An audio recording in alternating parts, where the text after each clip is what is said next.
How to fix Instagram camera not working on Android phone. Hello guys, in today's video I'm gonna show you how to fix Instagram camera not working on Android phone.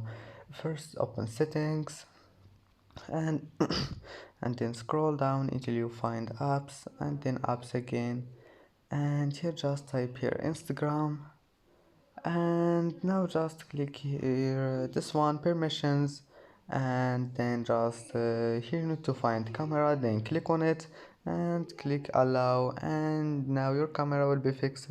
Then just go back and click Instagram and storage, clear cache.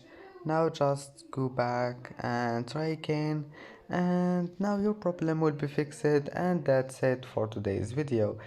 If you like this video, don't forget like and don't forget subscribe, and thank you for watching this video until the end, and see you in the next video.